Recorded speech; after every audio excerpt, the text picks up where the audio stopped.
제가 오늘 이렇게 저녁에 나오는데 되게 춥더라고요. 올해 제일 추운 것 같아요. 그냥 귀가 그냥 걸어오는데 귀가 너무 아플 정도로 그냥 마비가 될 정도로 추워요. 그런 생각이 했어요. 이렇게 추워서 누가 올까? 누가 올까? 하나님 집회하는데 좀 날씨 좀 따뜻하게 해주시죠. 그동안 따뜻해서 좋았는데 마지막 날인데 좀 하나님 날씨 좀 따뜻하게 해주시죠. 그러고 왔는데 이렇게 오니까 여러분 보니까 너무 반갑고 좋습니다. 너무 반가운 얼굴들. 이 추위에도 아랑곳하지 않고 말씀을 사모하고 성령을 사모하고 또 은혜를 사모하는 자리에 오신 여러분 잘 오셨습니다. 하나님 정말 큰 복을 주실 거라고 믿습니다. 이렇게 오는데요, 저는 혹시라도 오시면서 목사님 이렇게 추울 때 무슨 집회를 한다고 왜 그러실까? 올 수도 없고 안 올 수도 없고 그동안 안 하는데 마지막 날 때 한 번 더 가야겠는데 왜 하필 오늘이야? 그리고 막 얼굴 찡그리고 오면 어떡하나 그랬는데 그냥 밝은 얼굴로 오셔가지고 참 너무 감사하죠. 제가요 이런 좀 약간 트라우마가 하나 있어요. 어떤 트라우마냐면요, 제가 전에 있던 교회가 이제 그 강남의 해성감리교회라고 있는데요.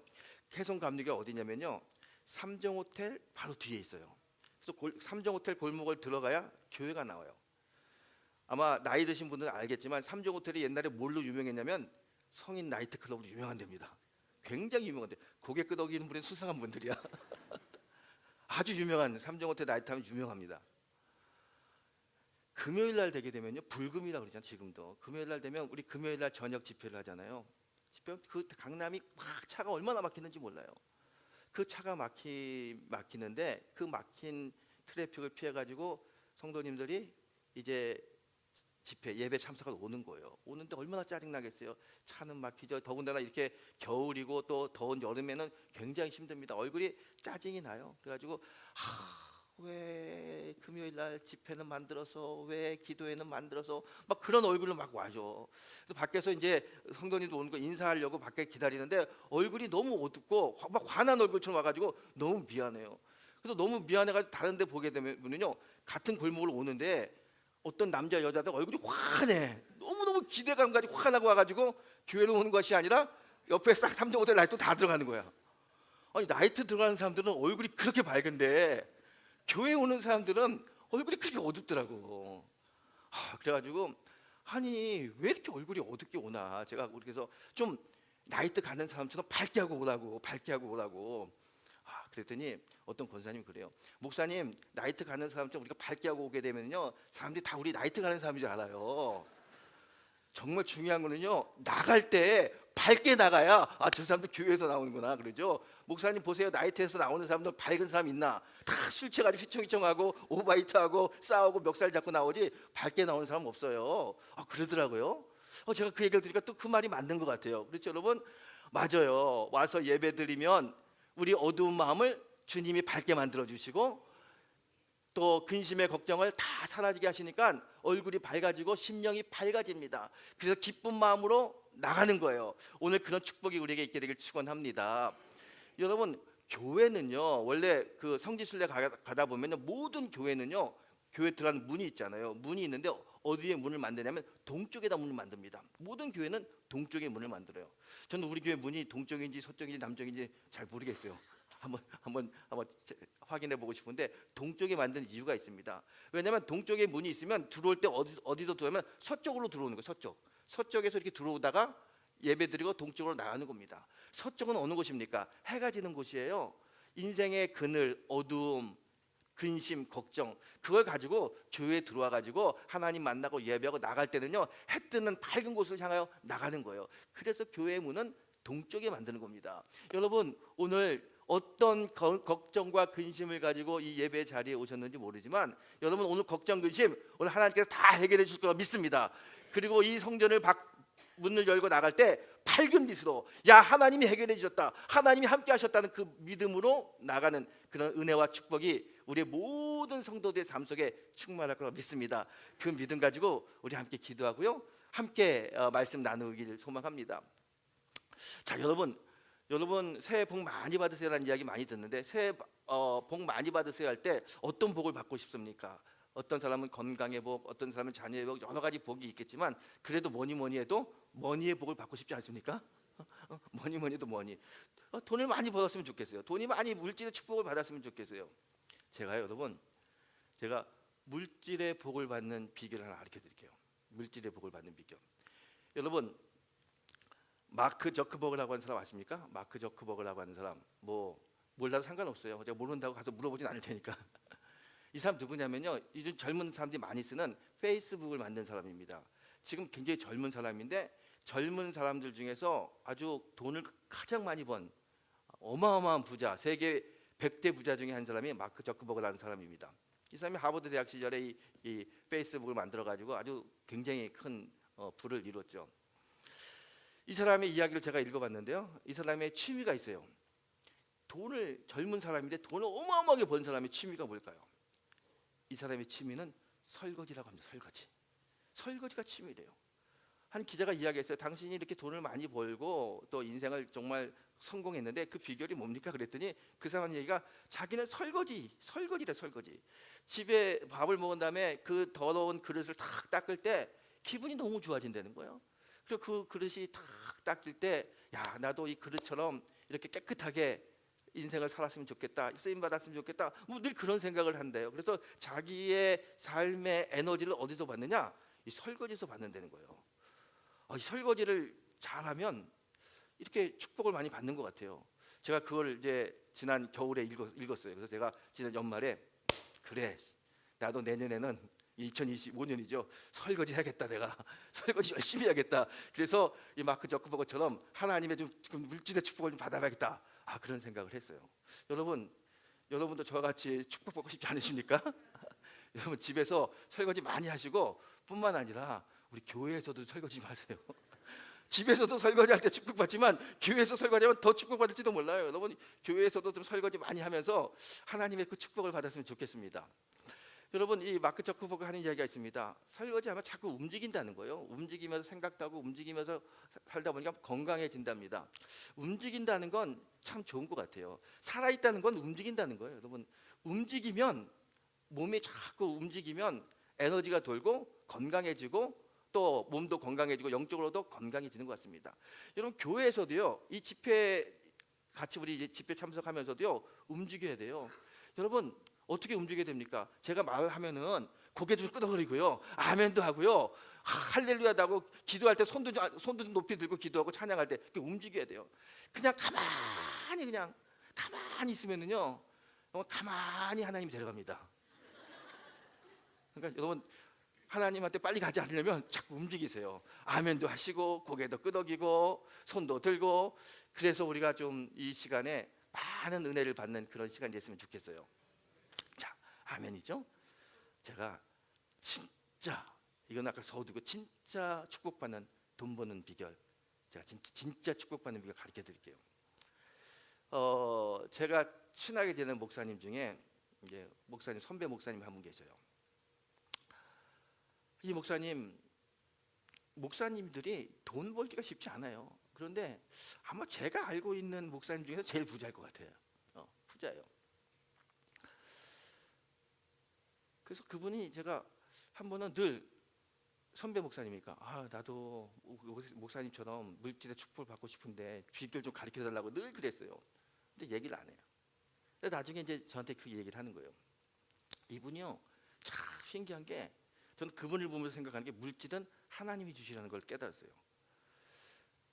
아파트를 살고 있었는데요, 저 성산 아파트, 저 합정동에 성산 아파트 살고 있었는데, 그 어머니가 너무 답답하다고, 아파트 살기 싫다고 좀 이렇게 땅 밟고 싶다고 어머니를 모시고 살았는데, 그래가지고 아파트를 팔아가지고 어디 갈까 하는데, 그 조그만 아파트, 시형 아파트 팔아가지고 갈 데가 없어가지고 저쪽에 불광동에 갔어요. 불광동에 갔는데 그린벨트 지역이 있어요.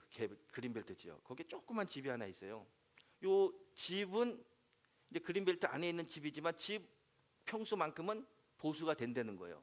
그러니까 조그만 집을 하나 이제 어머니하고 같이 살았어요. 교통도 되게 불편해요. 거기서 이제 살았는데, 어느 날 시간이 지나면서 그곳이 그린벨트가 풀려버렸어요. 그래가지고 땅을 사고 있는데 갑자기 그냥 땅값이 많이 올랐잖아요. 지금 그쪽으로 가게 되면요, 카페도 들어오고 어마어마하게 땅값이 많이 올라서 부자가 됐죠. 또 한 번은 그분 친구가 있는데 너무 어려워가지고 이야기하는 거야. 나 너무 어려운데 좀 돈 좀 빌려달라고. 근데 너무 어려운 친구니까 돈을 빌려줬어요.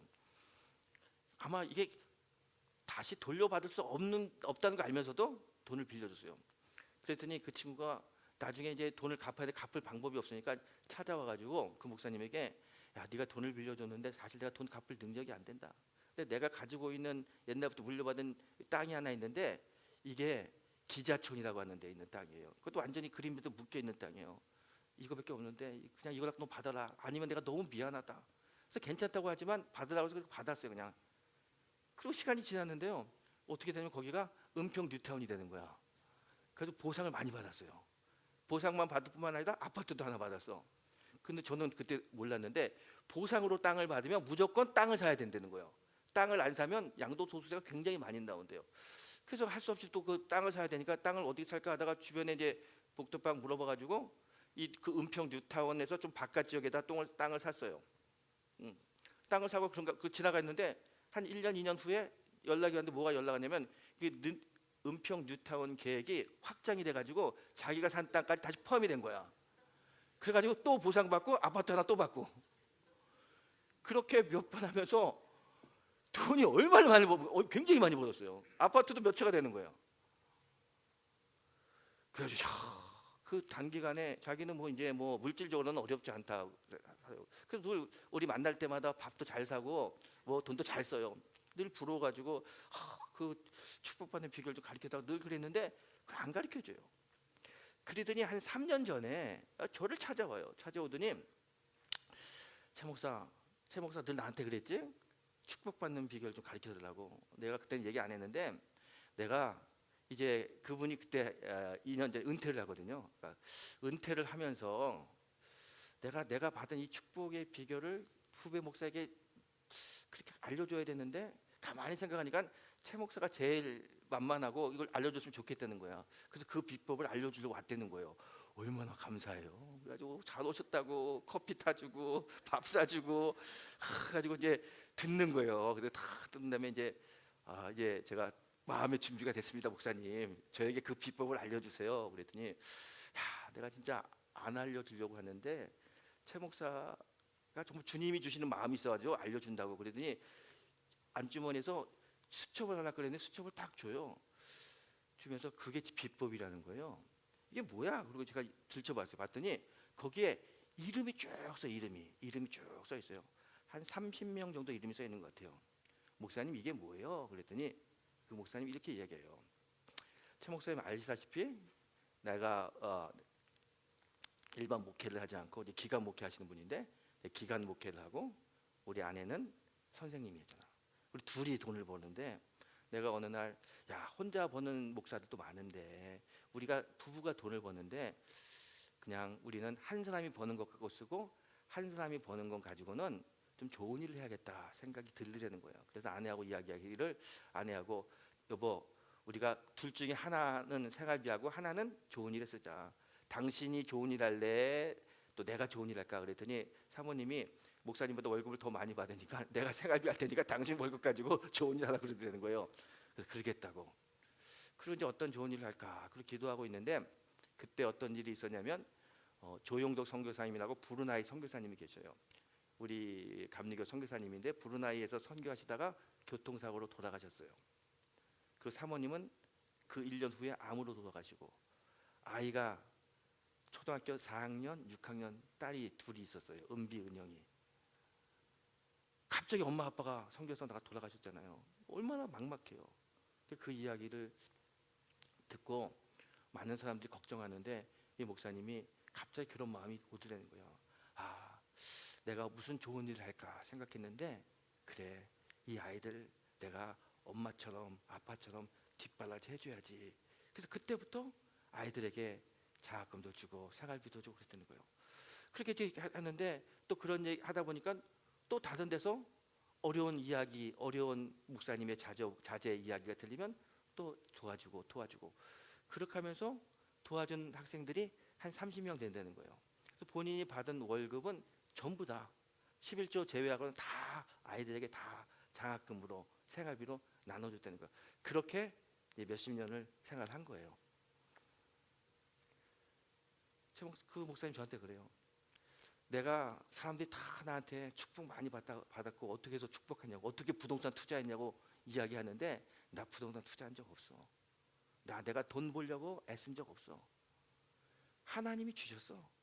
근데 하나님 왜 주셨나 가만히 내가 생각하면 이런 일을 하라고, 또 이런 일을 하니까 하나님이 이렇게 물질의 복을 주신 것 같아. 그럼 이제 내가 은퇴를 하는데 내가 이제 더 이상 이 아이들 계속해서 장학금 줄 수 없으니 이제 이걸 누군가에 넘겨줘야 되는데 이거를 최 목사한테 넘겨주고 싶다. 그렇게 얘기하시더라고요.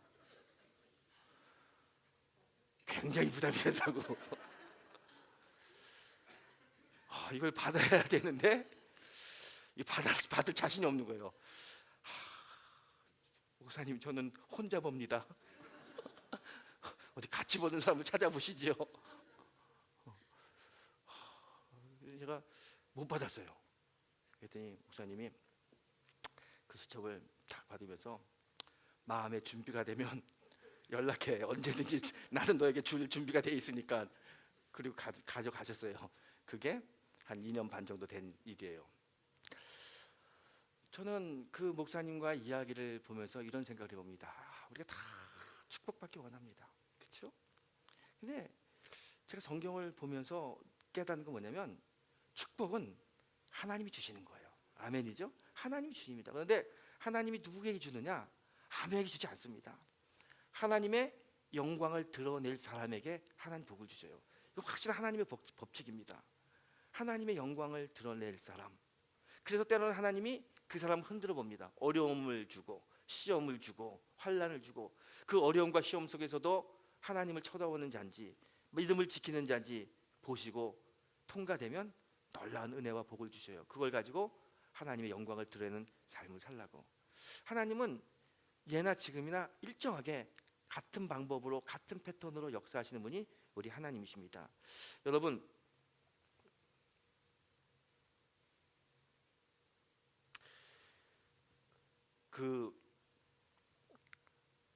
새해 복 많이 받으세요 그러면 그것처럼 새해 또 앞으로 인생에 많은 복을 받고 싶으면요 하나님이 주셔야 돼요. 근데 하나님이 주시는데 어떤 사람에게 준다고요? 하나님의 영광을 드러내는 사람, 하나님의 그 영광을 드러내는 사람, 그런 삶을 사십시오. 그런 사람에게 하나님 축복합니다. 하나님의 영광을 드러내는 방법이 뭔가? 다른 건 아닙니다.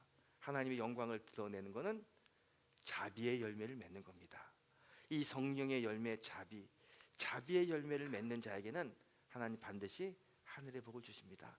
그래서 이 자비는 사명이기도 하고 하늘의 복이라고도 이야기합니다. 자, 자비에 대한 이야기, 자비에 대한 열매에 대한 이야기를 함께 여러분과 같이 나누려고 합니다. 자비가 뭘까? 자비란 이야기 참 많이 썼습니다. 저는 자비라고 하는 이 단어를 여러분과 함께 설명드리고 같이 나눌 때 어떻게 설명하면 좋을까 하다가 최근에 본 사진 하나를 생각했습니다. 사진 하나 좀 보실까요? 자, 아마 인터넷에서 있었던 이야기입니다. 저 제목이 뭡니까? 티르키의 기적 아기 입양하겠다 전화 폭주. 지금도 기사에 많이 씁니다. 자, 저게 어떤 내용이냐면요. 티르키 지진이 났을 때 많은 사람이 지진에 깔려 죽었잖아요. 그때 이 지진 재난 밑에서 아이가 하나 발견했어요. 저 아이가 살았는데요. 저 아이가 그 재난 현장에서 며칠 있었는데 엄마가 이 아이를 살린 거예요. 아이를 놓은 지 얼마 되지 않은 이 산모가 아이를 살리기 위해서 그 재난 속에서 아이를 끌어안고 아이를 끝까지 아이를 보살피면서 아이가 살아났어요. 엄마는 죽고 아이는 살았습니다. 며칠 동안 깜깜한 곳에 있었던 아이가 세상의 빛에 나왔습니다. 사람들이 이 아이를 보면서 기적의 아기라고 붙였고요. 이제 아이가 좀 건강해지니까 여러 곳에서 내가 입양해서 기르겠다 그런 기사가 쭉 났습니다. 저 아이를 보면서 이런 생각을 해봅니다. 저 아이의 엄마는 어떤 사람이었을까? 엄마의 마음은 어떤 마음이었을까? 여러분, 갓난아기예요. 갓난아기가 태어나서 집이 무너져가지고 거기에 매몰됐습니다. 갇혔어요. 엄마는요 움직일 수 있으니까 어떻게든지 살려달라고 이야기하고 또 구조받기 위해서 몸을 움직이면서 아마 살려면 구조받는 쪽으로 올 수도 있었을지도 몰라요. 그런데 그 포기했습니다. 그냥 아기 살리려고 그냥 아기 곁에 있는 거예요. 그 갓난 아기 곁에. 아마 그 엄마가 그런 생각하지 않았을까? 내가 얘를 두고 나 사는 게 맞는 게 아닌가? 내가 얘를 살리려고 내가 죽어야 되나? 아마 그런 고민을 숱하게 많이 했는지도 모릅니다. 하지만 이 엄마는 기꺼이 자기의 생명을 내려놓고 아이의 생명을 살렸습니다. 그 엄마의 마음을 가만히 묵상해 보면 그냥 마음이 짠해요. 같은 부모로서 마음이 참 짠합니다. 이 엄마가 아이 곁을 지키면서 점점 힘이 빠지고 죽어가면서 엄마는 아이에게 무슨 말을 했을까? 갓난아기잖아요. 태어난 지 얼마 되지도 않아요. 아마 이렇게 얘기했을 것 같아요. 애기야 미안하다. 애기야 미안하다. 엄마가 젖 한번 물려보지 못하고 너 목욕 한번 시키지도 못하고 기저귀 제대로 갈아주지도 못하고 이렇게 엄마가 너 곁을 떠나야 되는데 참 미안하다. 미안하다. 아마 죽어가는 그 순간에도 미안한 마음이 있었을 겁니다. 같이 있어주지 못한 미안함, 젖먹이지 못한 미안함, 어려울 때 손잡아주지 못한 그 미안한 마음으로 아마 세상을 떠났을 거라고 생각을 합니다.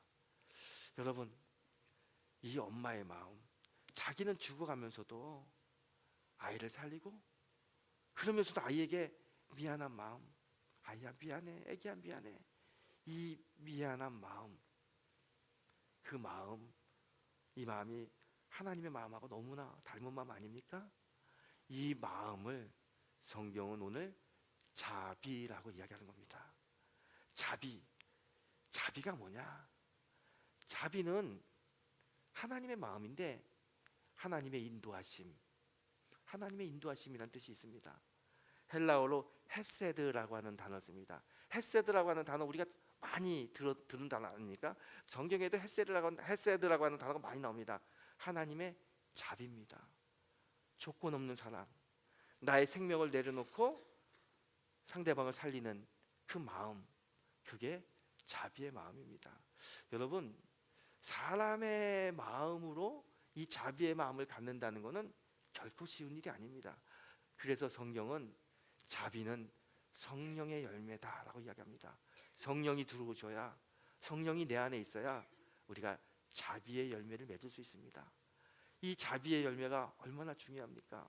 여러분, 오늘 이 하나님의 마음, 자비의 열매가 우리 인생의 커다란 성령의 열매가 되길 축복합니다. 우리가 이런 자비의 열매를 맺는다면 우리 인생이 굉장히 복될 겁니다. 자비의 열매를 맺는다면 우리의 인생이 굉장히 아름다운 인생이 될 거라고 믿습니다. 이 자비의 인생, 자비의 열매 어떻게 맺을 수 있을까? 제가 성경을 가만히 이제 묵상하면서 느끼는 건데요. 하나님 자비의 열매 주세요. 자비의 열매 주세요. 이렇게 기도하면서 성령이 와가지고 자비의 열매가 맺을 수도 있습니다. 그럴 수도 있어요. 그런데 자비의 열매를 맺는 사람들의 특징을 보게 되면요, 그들의 특징은 어떤 특징이냐면 그 사람들이 자비를 경험해 본 사람들, 하나님의 자비를 경험해 본 사람들이 하나님의 자비의 열매를 쉽게 맺더라고요. 여러분, 사무엘에 보게 되면 다윗의 이야기 중에 이런 이야기가 있습니다. 다윗이 이제 다 천하를 통일한 다음에 왕이 됐습니다. 그때 다윗이 누구를 찾아가냐면 자기하고 가장 친했던 친구 요나단의 가족을 찾습니다. 요나단의 가족을 찾는데 요나단의 가족 중에 무비보셋이라고 하는 아들을 만나게 돼요. 이 아들은 장애인이에요. 너무 반가워요. 내가 그렇게 사랑했던 내 친구 요나단의 아들이 살아있으니까 얼마나 좋은지 몰라요. 그래서 그 아들에게 다 왕궁에 가서 나와 함께 먹고 우리 아들과 같이 지내자고, 이 왕으로서 최고의 예우를 하는 겁니다. 왕의 밥상에서 같이 먹는다는 것은요, 그것은 최고의 대우지요. 그렇게 그 무비보셋에게 그런 은혜를 베풉니다. 어떻게 보게 되면요, 왕으로서 큰 자비를 베푸는 거죠. 자기 친구의 아들이기도 하지만 다른 각도에서 보게 되면 원수의 아들이기도 합니다. 그 사울이 자기를 죽이려고 했잖아요. 그것 때문에 숱하게 도망 다녔잖아요. 원수의 아들의 아들, 원수의 손자인 거예요. 죽일 수도 있어요. 그런데 다윗은 이렇게 죽인 것이 아니라 자기 친구의 아들 요나단의 아들로 생각하고 그에게 자비를 베풀어요.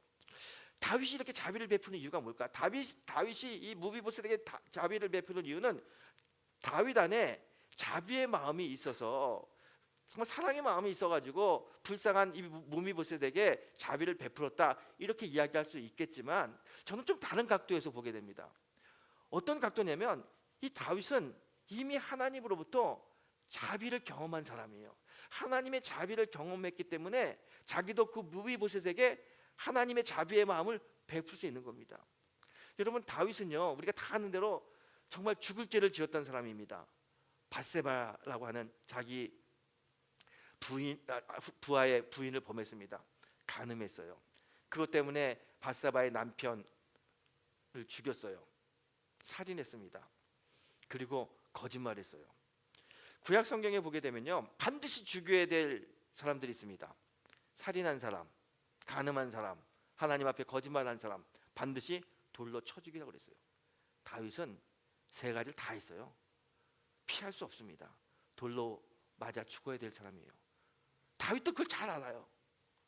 내가 돌 맞아 죽어야 될 사람이라는 걸 너무 잘 압니다. 근데 하나님이 그를 죽이지 않았어요. 살려줬어요. 그리고 그에게 이 이스라엘 왕으로 세우시고 왕국을 허락하셨어요. 얼마나 큰 자비를 받은 겁니다. 자비를 받은 겁니까? 죽어야 될 그 인간이 하나님의 자비심으로 살았어요. 왕이 됐어요. 놀라운 은혜를 받은 거예요. 이 하나님의 자비를 경험했던 이 다윗, 그래서 하나님이 자비가 어떤 건지 알아요. 그래서 그에게 이 무비보셋을 만날 때 내가 하나님으로부터 이런 자비의 경험을 받았는데 나도 자비롭게 이 아이를 보살펴야겠다, 사랑을 베풀어야겠다, 그런 마음을 가지고 무비보셋에게 큰 은혜를 베풉니다. 여러분, 자비를 경험한 사람이 자비를 베풀 수 있어요. 여러분, 우리가 자비의 열매를 맺기 위해서 오늘 이 시간에 하나님께서 나에게 어떤 자비의 열매를 주셨나, 자비를 베풀으셨나 한번 좀 깊이 생각해 보기 바랍니다. 여러분, 이미 우리는요 다 하나님으로부터 자비를 받은 사람들입니다. 하나님의 사랑을 받은 사람이에요. 그렇기 때문에 우리는 자비의 열매를 쉽게 맺을 수 있습니다. 자비를 받은 사람이 자비의 열매를 맺을 수 있는 거예요. 여러분, 제가 종종 이제 설교 시간에 또 성경 공부할 때 제가 이제 간증 비슷하게 한 이야기들이 있습니다. 제 인생에서 정말 잊을 수 없는 그 시간은 제가 필리핀 선교사였던 그 시절인 것 같아요. 정말 타 문화권에 가가지고 언어도 틀리고 문화도 틀린 곳에서 젊은 나이에 복음을 전하는 삶이 저에게는 너무 큰 경험이었고요. 지금도 그때를 생각하면 참 감사하고 기쁜 일이 있습니다. 그리고 그때 참 제가 받을 수 있는 많은 은혜를 받았습니다. 저는 특별히 이 필리핀에 선교사로 갔을 때 젊었어요. 20대 말에 갔잖아요. 그랬더니 그 필리핀 감리교회에서 젊다고 어디를 저를 보내냐면 아이타들이 살고 있는 산족, 피나투보 산이 있어요. 화산 터진 거기에 살고 있는 산족이 아이타족인데 아이타족 산족 선교하라고 산족으로 보냈어요. 그때는 젊으니까 산족 뭐 감사하고 기쁘게 막 다니고 산을 올라가고 내려오고 어떤 때 4시간 5시간씩 올라가서 복음 전하고 내려오고 뭐 3박 4일 2박 3일 뭐 그렇게 다니면서 복음 전했는데 지금 생각하면요, 야 어떻게 그랬을까. 그런데 그때는 너무 감사하고 기쁘게 선교하러 다닌 것 같아요.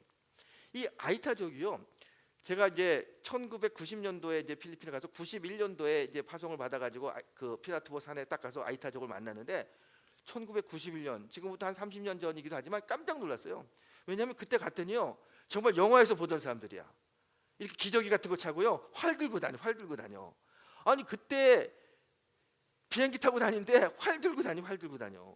완전히 문명하고는 동떨어진 사람들이다. 원래 이 아이타족이 필리핀 원주민인데 이 원주민들 살고 있었는데 인도네시아 사람들이 필리핀으로 배 타고 넘어와요. 그래서 인도네시아 사람들에게 쫓겨가지고 산으로 올라간 사람들, 그래서 아이타족이라고 이야기합니다. 원래 필리핀 원주민, 네티브 피플들이에요.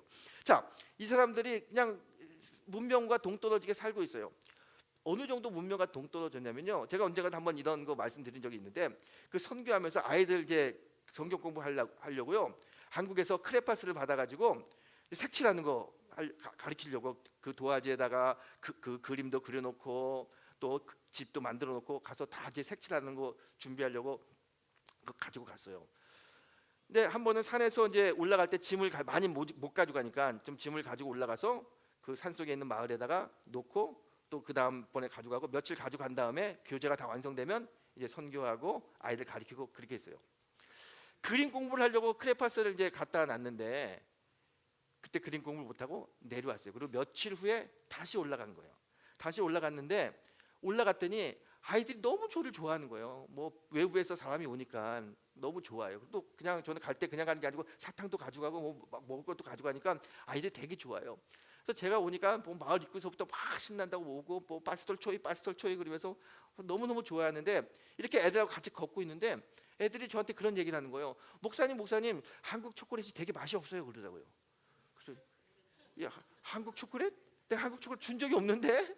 전 그냥 왔어요. 그랬더니 한국 초콜릿 맛이 없대. 이상하다. 그리고 이제 제가 숙소 와서 봤는데요. 크레파스가 다 없어진 거야. 이 크레파스가 애들이 초콜릿인 줄 알고 다 먹어버린 거야 그걸. 깜짝 놀랐어요. 크레파스니까 맛이 없지. 그 정도로 완전히 문명과 동떨어진 곳에 살던 사람들입니다. 그곳에서 이제 복음을 전하고 선교를 하는데 한 번은 이런 적이 있어요. 물이 굉장히 귀한 곳입니다.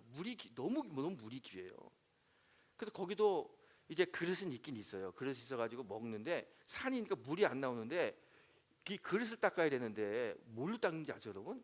야, 저는 완전 자동 세척기도 처음 봤어요. 이렇게 옹기종기 앉아서 밥을 먹잖아요. 접시 같은 거예요. 그냥 새 접시에다 다 이렇게 밥 넣고 뭐 바나나 좀 잘라 놓고 그리고 소금 넣고 같이 먹은 다음에 다 먹은 다음에요. 그릇을 모아가지고 밖에 탁 놔놓잖아요. 그러면 누가 오냐면 워리가 와. 워리가 와가지고 그걸 깨끗하게 닦아요. 그러면 그걸 가지고 바나나 잎사귀를 한번 닦은 다음에 다시 올려놔. 그 다음에 또 오는 거야. 그렇게 살아요. 단기 선교 가가지고요. 그 젊은 아이들이 그거 보잖아요. 밥 절대 안 먹습니다. 안 먹어요. 그러니까 위생이 안 좋으니까 병이 잘 걸려요. 한 번은 콜레라가 돌았어요. 콜레라가 돌아가지고 막 사람들이 막 죽어가요.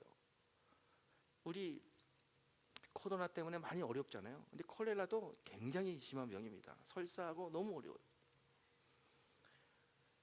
그 조그만 마을에 콜레라가 도니까 사람들이 죽어가는데 제가 그 목회 안수를 받고 얼마 되지 않았는데 그 짧은 기간 동안 장례를 얼마나 많이 치른지 몰라요. 근데 어른들 장례 치르는 것도 참 마음 아프지만 아이들이 그 갓난 아기들이 콜레라 때문에 죽은 아이들 장례 지낼 때 참 마음 많이 아파요. 이 사람들은요 장례를 지나면 시신을 자기 집에다 묻어요. 집이 꼭 원두막처럼 생겼어요. 그래서 원두막 밑에다가 파고 시신을 묻어요. 아기가 죽으면 아기를 자기 집에 묻어요. 그리고 그 묻은 자리에다가 조금 표시를 한 다음에 가끔 가보면 거기 어떤 데는 우유도 하나 갖다 놔요. 빈 우유. 어떤 데는 통된 통도 하나 갖다 놔. 왜냐면 그 아기가 먹으라고. 참 마음이 짠하죠. 콜레라가 도는데 아이들이 죽어가는데 약이 있으면 콜레라가 죽을 병은 아니거든요.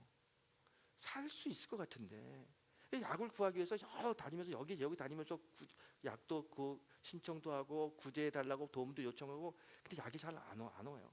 한국에다가 편지도 하고 약은 잘 안 오고 사람들은 죽어가고 제가 그 죽어가는 아이를 보면서 너무 마음이 아프잖아요. 그래서 하나님께 기도했어요. 하나님 약을 좀 보내주세요. 약을 먹으면 아이들이 살 수 있을 것 같은데 약을 좀 보내주세요. 약이 안 오니까 아이들은 죽어가니까 제가 이렇게 기도했어요. 그럼 하나님 저에게 신유의 은사를 좀 주세요. 그래서 기도하면 병마가 물러가고 배탈난 아이들의 설사가 멈추고 아이들이 좀 건강해질 수 있도록 신유의 은사를 주세요. 제가 신유의 은사를 참 많이 구했던 것 같아요. 그래서 아이들 보면은 기도해주고 배 아픈 애들 만져주고 그래도 아이들은 많이 죽어가요. 그리고 이제 시간이 지나서 코레라가 조금 잠잠해졌습니다. 이제 시간이 지나서 연애 때가 돼서 한국에 돌아왔어요. 한국에 와가지고 이제 선교 보고하는데 대림감리교회가 저를 파송한 교회입니다. 대림감리교회에서 제가 이야기했어요. 제가 선교하는 선교 지역에 코레라가 돌고 있는데 약이 필요합니다. 그리고 사람들이 아프면 어디 가서 누워야 되는데 누울 곳이 없어요. 그래서 조금만 이렇게 예배당처럼 공간을 하나 지어서 평일에는 거기서 좀 쉬기도 하고 주일에는 예배 드릴 수 있는 멀티퍼포스 다목적 공간, 그 건물이 하나 필요합니다. 그걸 위해서 좀 기도해 주세요. 그렇게 이야기했어요. 그리고 이제 한 며칠 지났는데 임준택 목사님이 이제 전화가 왔어요. 좀 보자고. 대림교회 목사님이죠. 그래서 만났더니 목사님이, 우리 교회 권사님이 목사님 좀 만나고 싶어 하는데 한번 만나보라고. 그 전화번호를 줘가지고 그 권사님을 만났어요. 나이가 드신 권사님, 제가 지금 생각하기로는 한 70대 후반 정도 되시는 권사님 같아요. 그 권사님이 저를 만나서 이렇게 이야기하면서, 목사님, 지난 주일날 목사님 선교 보고하는데 제가 참 은혜를 많이 받았습니다. 은혜를 많이 받았어요. 그리고 그곳에 약도 필요하고 개회당도 필요하다고 하는데 제가 얼마 되지 않지만 얼마 되지는 없지만 제가 가지고 있는 거 그래도 최선을 다해서 마련해 봤습니다. 이거 드릴 테니까 목사님 선교에 필요한 건물을 꼭 짓고 선교 잘 해주셨으면 좋겠습니다. 그리고 그때 당시 1,000만 원을 줘. 1,000만 원을. 1,000만 원. 큰 돈이죠. 30년 전에 1,000만 원 큰 돈이에요. 그걸 가지고 가서 예배당을 줬어요. 그리고 거기 조그만 약도 구해놓고 아픈 사람 와가지고 쉬기도 하고 아픈 사람도 약을 받을 수 있고 그렇게 선교를 합니다. 건물을 다 줬어요. 예쁘게 건물을 짓고 봉헌식을 하게 됐습니다. 그래서 임준택 목사님에게 전화했어요. 목사님 봉헌식 하는데 그 권사님하고 같이 왔으면 좋겠어요. 그랬더니 그 목사님이 권사님 못 갈 것 같아. 못 갈 것 같아. 그러면서 최 목사가 그냥 봉헌식하고 사진만 잘 찍어서 다음에 한국 올 때 가져와 그러더라고요. 그래서 사진을 잘 찍은 다음에 가지고 왔어요. 그래서 대림교회 다시 갔습니다. 그 목사님 만나서 이 사진 찍어 왔다고 권사님한테 드리고 싶다고 했더니 그 목사님 저에게, 임준택 목사님이, 그 권사님 돌아가셨어 그러더라고요. 그러면서 딸이 목사님 오면 꼭 보고 싶어 하는데 딸을 한번 만나라고. 그래서 그 따님을 만나게 됐습니다. 따님을 만나가지고 어머니가 후원한 교회 사진도 보여주고 선교했던 이야기 다 이야기해 줬어요. 그랬더니 따님이 막 눈물 흘리면서 그러는 거예요. 목사님, 이 교회 건물 너무 좋네요. 너무 좋아요. 어머니도 참 좋아할 것 같아요. 그러면서 목사님 혹시 그거 아세요? 어머니가 드린 돈이 어떤 돈인지? 그거 저는 잘 모르죠. 사실 그 어머니가 드린 돈은 어머니 수술비였어요. 우리 어머니가 대장암 걸려가지고 수술하려고 딱 준비하고 있었는데 어느 날 오더니 수술 안 받게 되는 거예요. 최태수 목사님 선교 보고 들으니까 내가 이거 수술비로 쓸 게 아니라 선교지 보내야겠다. 그렇게 얘기하시더라는 거예요. 내가 이 나이에 수술 받아서 건강해질지 또 얼마나 더 살지 모르고 건강해진다 하더라도 하나님 앞에 가는 건 당연한 건데 내가 그렇게 가는 것보다 내가 하나님을 위해서 무언가 하고 그리고 하늘나라 가고 싶다. 그러면서 그런 얘기를 하는 거예요. 너 알지? 엄마가 아빠 없이 너희들 남매 키운 거. 너네 아빠가 일찍 돌아가시고 너희들 어렸을 때 내가 배운 것도 없고 돈도 없고 아이를 키운다는 게 얼마나 막막했는지 모른다. 세상이 다 무너진 것 같고 어떻게 살아야 될지 몰랐어.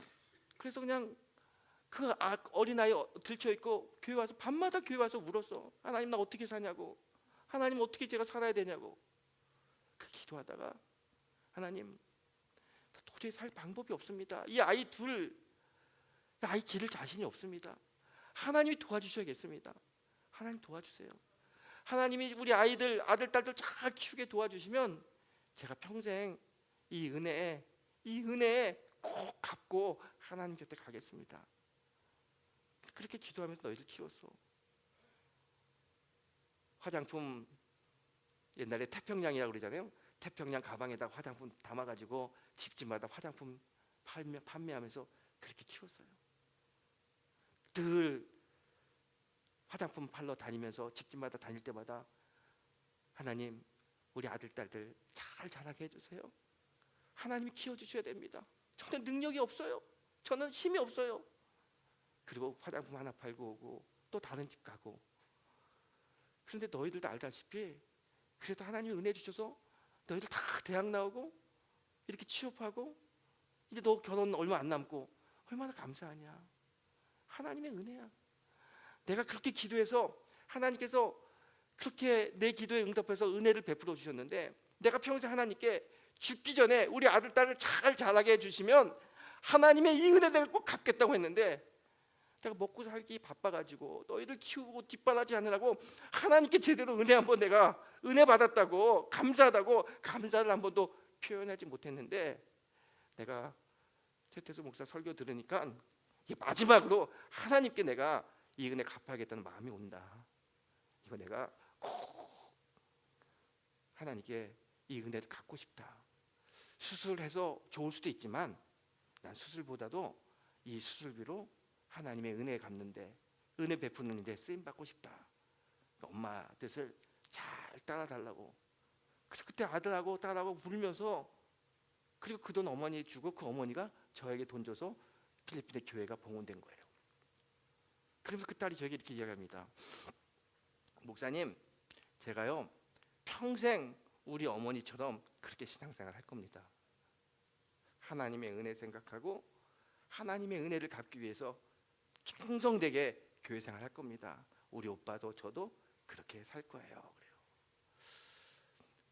요즘도 가끔 그 남매 이야기를 듣습니다. 신앙생활 참 잘하고 있다는 이야기 들을 때마다 참 감사해요. 제가 그 권사님을 생각하면서 늘 느끼는 게 있습니다.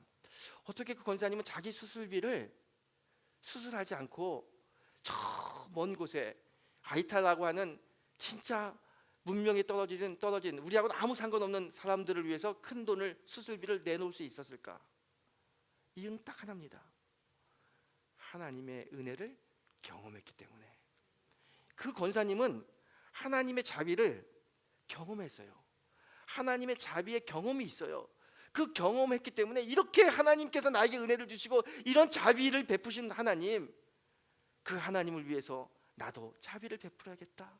나도 자비의 열매를 맺어야겠다. 그 마음이 있기 때문에 자비의 열매를 베푸는 겁니다. 그래서 제가 말씀드리잖아요. 자비의 열매는 하나님의 자비를 경험한 사람이 자비의 열매를 맺을 수 있습니다. 근데 여러분, 제가 좀 물어볼게요. 여러분, 한번 여러분의 인생을 가만히 생각해 보십시오. 여러분의 삶을 돌아보십시오. 하나님의 자비 경험하신 적이 없으세요? 하나님의 은혜 경험하지 못했어요? 얼마나 많이 하나님의 은혜를 경험하고 얼마나 많은 하나님의 자비를 우리가 경험했습니까? 이루 셀 수 없는 하나님의 은혜, 이루 셀 수 없는 하나님의 자비를 다 경험한 사람들이 우리들입니다. 그런데 왜 우리는 그렇게 수많은 자비를 경험했으면서도 이렇게 내 옆에 있는 사람들에게 자비를 베풀지 못할까요? 여전히 왜 자비의 열매를 내 삶 속에서 맺지 못할까요?